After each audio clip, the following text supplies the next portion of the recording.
Hello, my name is Nicole, and I received a deceased kidney donation from a stranger about 6 months ago. My kidney failure began when I was 17 years old, and at that time I was doing normal senior and high school things, hanging out with my friends, just started working and just living life to the fullest. But then I noticed that I started to get really sick. I couldn't keep food down. I was nauseated and um, vomiting and just not feeling myself, no energy. And my mom and I went to the ER, and that's when we were told that I was in kidney failure. Living without working kidneys meant that I wasn't feeling up to myself, having the energy that I needed. I wasn't able to socialize as much because I was just tired and dragging. And the first time I had dialysis treatment, being young and not knowing about kidney disease, the doctors told me that they needed to put a catheter stent inside of the collar, under my collarbone, so that way I could receive treatment from a machine that would work as what my kidneys would be working. It was all pretty strange at first. I wasn't quite sure what to expect, what was going on. And then after I had the procedure, got wheeled down to the dialysis room, I was in there with the majority was seniors, no one that was my age, no one I could relate to at the time. So I felt really scared and unsure what was going to happen next. I found that discussing donation with my family and friends was both difficult and a little easier because I had went through this process as a young person and learning it as I went. The people around me kind of learned as I was going as well. So I was able to share information that was given to me firsthand and discuss it with my friends and family. Um, and throughout my first transplant, being young, I didn't have a lot of information to share with a lot of my friends and family, just most of the information that we would kind of just touch base on here and there from the doctor's offices. My second transplant, my brother was my donor.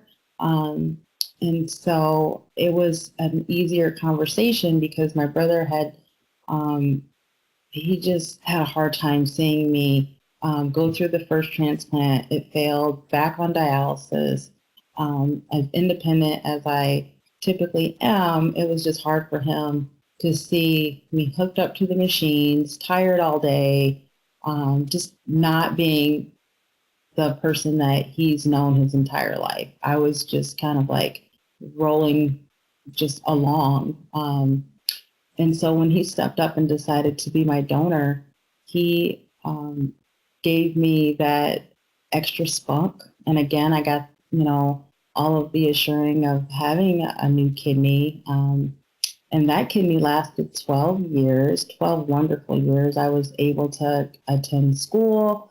I was able to get married. And I have a wonderful support system. And a lot of people along the way have decided to become organ donors just in knowing me and helping out with the kidney walks and fundraisers that we do. And they've thanked me for just educating them and inspiring them to become organ donors. So they have their hearts on their driver's license, and they're always excited to tell me that, they became donors through the state and that they've signed their cards. And it's nice seeing when I go to health fairs and, Secretary of State, and I work with the Gift of Life as well. And we go out and try to encourage people to sign on the registry. And it's just exciting that there's so many people out there willing to help. But the numbers are still pretty high for those that are waiting for a transplant. So I encourage as many people to sign their donor registry card. So that way we can get these numbers for people waiting for transplants down, because every day that someone goes without a new kidney or a new organ, they're passing away, and it's something that we can do as just love for one another to help each other out and just give people their life back and just have that exciting part of being a donor.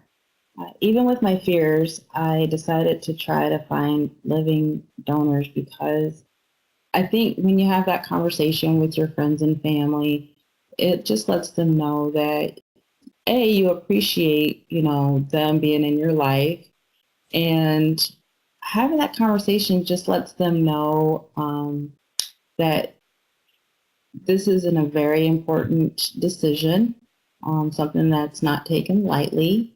And I think a lot of people fear asking a donor, a living donor, because they're afraid of being rejected.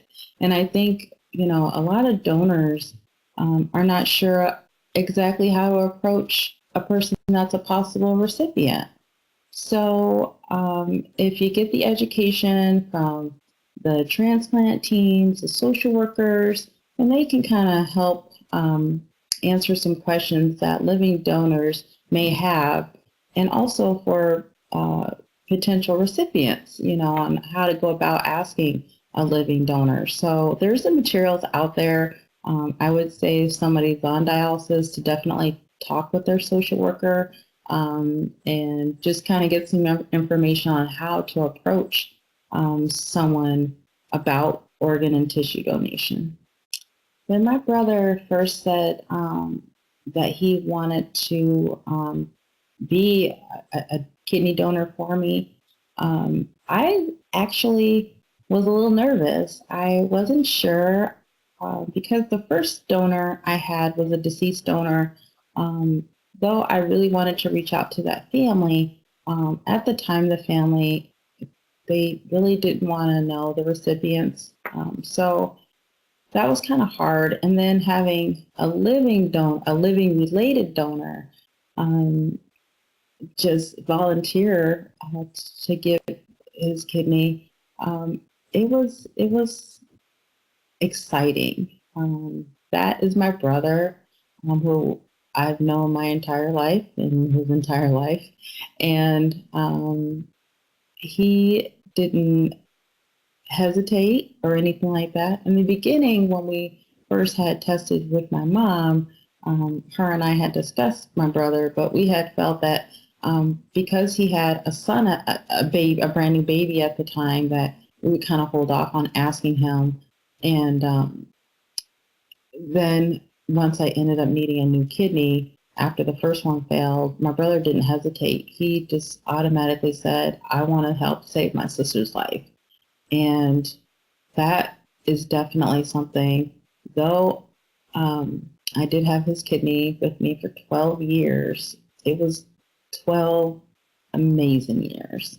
And he doesn't regret any of it.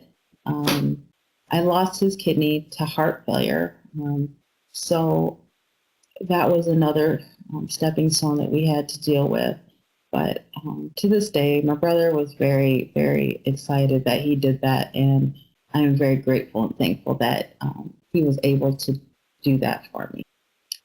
So I received my third transplant just recently, and I can remember it as it was yesterday. I remember getting the call that a kidney was a match for me to come to the university, that we're going to go ahead and get the procedure going. And on the day of the procedure, when I was being enrolled into the operating room, I was thinking and feeling like, here we go again. What is going to be in store for me for this third kidney? And I was a little scared because I've been down this road 2 other times. And I was also excited because I had been on dialysis this most recent go around for 5 years. And I was happy to be able to look ahead and say, I am going to start this new chapter in my life. And I am so excited that I'm here. There's a match, and we're going to go ahead and get this going. On the other token, I feel for the family. I think about my donor every day. And I'm so appreciative of the gift of life. I'm so appreciative that this donor and the family was able to save my life so that way I can be off of dialysis, have the energy, and be able to do the things that I love doing, spending time with my family, friends, and my dog, being outside with the community. And it's a good feeling. With my most recent transplant from a deceased donor, um, unfortunately, I was not able to see the family and talk about, how thankful I was or how I was feeling or how they were feeling. However, I can remember just thinking about my second surgery with my brother. And when I saw him before surgery, we talked about how much we loved each other as siblings. We were both excited and just happy to be able to go forward with this, both being strong-willed, just waiting to see what the next chapter was going to be. He's a great guy. He makes me laugh, and that's pretty much what we were doing as we were rolling into the OR. We were making our family smile. We were making the medical staff smile. We were cracking jokes, just excited to get through the surgery and be able to just do stuff together without me being on dialysis. After having 3 transplants, I was excited to once again be able to sleep in, not have to rush to dialysis, um, not have to think about just that whole process of getting to the unit, getting prepared to get these needles put in, sit there for 4 hours, just the dietary intake that I had, restrictions that I had, just the opposite of what I'm feeling now. I'm able to have so much energy. I love to cook for my friends and family. I love to entertain. I love crafting. I like to be funny and not have so many restrictions. It's great feeling. Me and the dog like to go for walks. I can play with her. I'm able to get a lot of things that I want to do on my time, on my terms. And my recovery on each surgery, it took time, it took patience. It was mostly trying to just learn the new treatment process because transplantation, it's still a treatment. It's not a cure. So you're still maintaining medications, you're still maintaining doctor appointments. You have some dietary restrictions, but not as bad as it was being on dialysis. So the only challenge is now I have to drink 2 liters plus. As of before, I was only drinking between 25 to 32 ounces. So trying to keep up with fluid intake is, I'm working on it. We're getting a little better on it, but I feel great. My donor from my brother, he felt great. He was up walking right after surgery, and they have you up walking around, they have you eating, so they want you to, maintain your normal lifestyle as soon as possible. A life without dialysis meant that I have a little bit more freedom. I can drive and hang out a little bit more. I can, um, like I said, eat pretty much what I want. I'm just not so confined, and I don't have to deal with those needles every other day.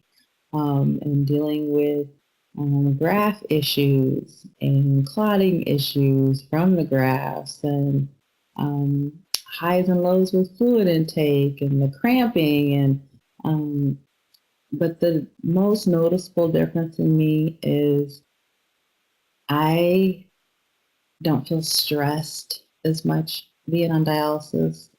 I feel more relaxed. I feel calmer. Um, and I like the fact that I can still stay in touch with those individuals that I was dialyzing with. But I like that I'm able to, you know, go into the unit, say hi and bye, how you doing, and I'm able to go back in the community and just educate and share with others about the importance of being a donor. Looking back, what I didn't expect was the journey that it took for this third kidney. The other two happened fairly quickly for me. So this one, I was automatically thinking that I wouldn't be on the list as long as I was for 5 years. Um, and I regret that I didn't advocate myself further on social media and just kind of get my story out there, asking for a kidney. And I wish that I had done that. But I am blessed that I was on the list and a kidney did become available for me, though it was 5 years. But now I'm ready to begin the new chapter in my life with my brand new kidney. What I learned from this entire journey was that it's amazing how many people um, want to step up and be donors, that want to help someone, whether they're a family member or a stranger. I read about these articles all the time on a stranger helping someone who needed a kidney. And it's such a blessing to know that there's so many people out there. Um, and I think that once you have a conversation with your friends and family, that they get the information that they need, that they'll kind of surprise you actually. But again, this was a wonderful journey, and I strongly suggest that just advocate and get your story out there as best as you can, and just stay encouraged. My advice to others who need a kidney is definitely be an advocate for yourself. Talk with your friends and family. Share with them that you are in need of a kidney. Let them know what's going on. Be truthful with them. And like I said, get the material that you need from the coordinators at dialysis. Speak with your physicians. Let them know that you're interested in speaking with family and friends about living donations. And just kind of do your research on it. Share your story with people who have had a transplant and get some of their advice on how they went about talking with their living donors, and fundraising and Facebook and social media, how people have, you know, asked for the gift of life. Just know that you have kidney disease. Kidney disease does not have you. Every day that you're feeling a little bit energetic, just take advantage of that. Just know that there's other people out there that are rooting for you, here for you. Definitely um, hook up with other friends and, like I said, go to the social media sites. The National Kidney Foundation have a lot of information. The Gift of Life has plenty of information as well. But just definitely don't give up on yourself. There's so many people out there that are in need of a transplant, and I would just strongly just encourage you to just have that conversation with your friends and family, and definitely make it happen. You'll be so thankful. I feel great. I am so blessed to have such a strong support system, and I just encourage you to just hang in there and just know that there's always someone there to listen and to talk to.